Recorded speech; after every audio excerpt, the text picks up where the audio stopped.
Welcome back to Lenz's Comic Corner, classic slash non-classic. This is episode number 209 and episode number 143. Okay. First up, it's Batman, Legends of Dark Knight Volume 5. This is just a series of short stories, not the original ongoing series that lasted from like 89 to like about 2006. I mean, there are a range of short stories in here. I'm listing off the writers, and there's several of them. You have Aaron Lepresti, who's also one of the artists in the book. Doug Wagner, and he's related to Matt Wagner. Mark Guggenheim, Ron Morris, Scott Nolans, and Jay Torres. Okay. The artists of the book are, the books in here, stories in here, are Matthew Dow Smith, Federico Del Hico, Cully Hammer, Derek Donovan, Scott Collins, who also was one of the writers, Mark Clark, Matthew Clark, and Vavan Graubaker. Just various different stories involving the Dark Knight. There's even one story that doesn't involve Batman at all. It just involves Robin and Batgirl. And it's Dick Grayson Batman, Dick Grayson Robin. We look like this. See that picture? Yeah, that's Dick Grayson Robin, the original costume, not the costume he was given to 52, and Batgirl, Barbara Gordon. These are a series of really good stories to read. I highly recommend this. And the stories just collects chapters from different chapters 66, 68, and 70 to 84. I keep thinking, oh, where the heck is 69? I wanted myself, but these are a very good set of stories to read. I'm not going to reveal exactly what they are, but they are good stories. I mean, aside from the whole thing with the whole Robin and Batgirl stuff. Excuse me. You have stuff involving like various Batman villains. One strange one involving a Batman clone.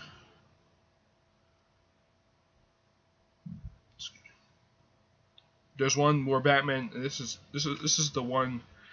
I believe Ron Mortis does it. Yeah, Ron. This next one, Doug Wagner and Matthew Smith. There's one here. This one I'm looking at.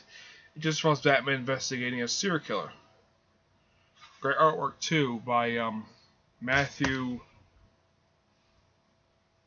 I think his name is Matthew Clark. But this is great artwork. Yeah, there's no really bad artwork in here at all. I mean, I wouldn't mind seeing this in a regular Batman book. I mean, yeah, a lot of really good stories. Several known Batman villains show up in here. Well, not that many of them. Let's see, you get appearance by Arkham Asylum. Let's see here. And this isn't one of the stories. Let's see. You also get appearance by Catwoman, which I think looks like an artist that was from the Catwoman title. Not the most recent one, but the pre-Flash one.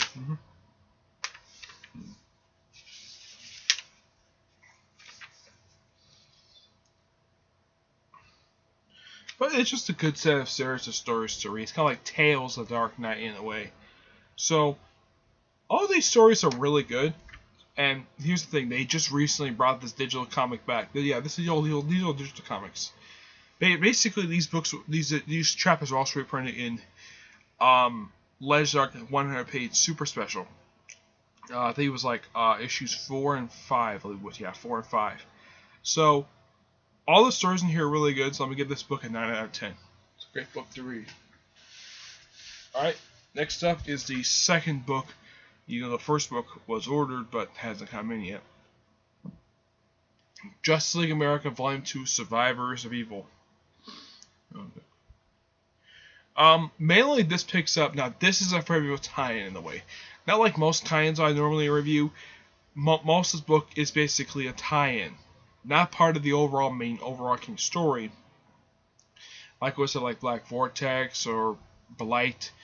This is just a tie-in. Something takes place during it. Basically, you have issues 8 to 13 is simply just a sort of a team-up story of, Martian Manhunter, and Stargirl. And it's them trying to figure out get out of the Firestorm prison, which they're put into like in between the end of Trinity War and the start of Forever Evil. And in the final issue of this particular thing, it's kind of like a crossover with the final issue of Argus, where he contacts Steve Trevor telepathically and tells him to use Wonder Woman's lasso to get them out of the Firestorm Matrix. And the last issue just dealing with the aftermath effects of this particular story, and pretty much the spam of Just Like America. But plus, you have a bit of a setup for Justice League United, which was a great series when Jeff Lemire was writing the book. But this book is written by Matt Knott. He pretty much wrote all 14 issues, and the series was started off rewritten by Jeff Johns. Same thing with the short Justice League America's 5. Before I got a different writer. I mean, both series are really good. It's just too bad this series was just... This series had so much potential to it. If, in fact, it had not been tied up with Trinity War and Forever Evil, it could have lasted for a period of time. But no, it ended.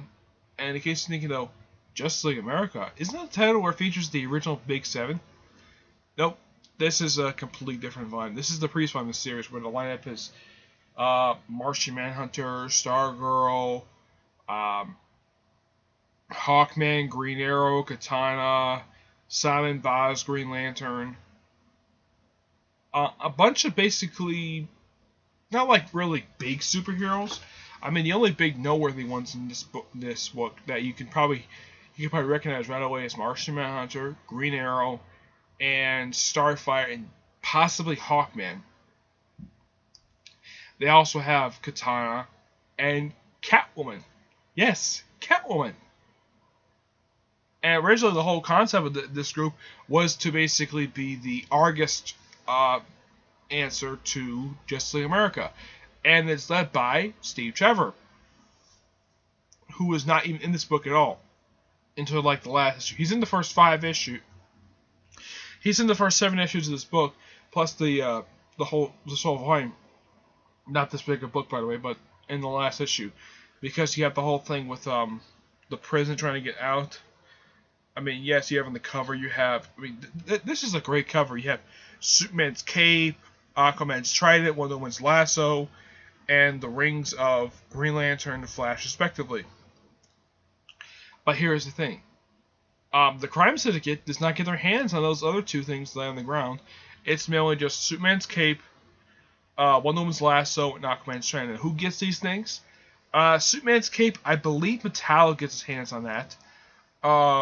Wonder Woman's lasso, Cheetah, that's a bit obvious. And Black Manta gets his hands on Aquaman's trident. Though pretty much they all get their objects back by the time this whole event is over with. But this is really good. Let me show off some artwork. Yeah, the artwork in here is really good. And when the things first started, they gave the series Martian Manhunter a backup feature, which was ended after only 5 parts. Oh, I should also mention that, excuse me, so yes, that the final issue, when this was coming out, the final issue of this volume, Justice League America, was delayed by 2 months because of the delay of Forever Evil number 7. Now, say what you will about the delay of Secret Wars, where half the event was delayed. In the case of Forever Evil, at least only 1 issue was delayed, which caused maybe, a few issues be delayed. Kind of the same thing with Civil War. The last issue was delayed. But at least it's only 1 issue, not like half the series. I'm going to talk about that soon in another video. But this is good. 9 out of 10. I recommend it, plus the previous book.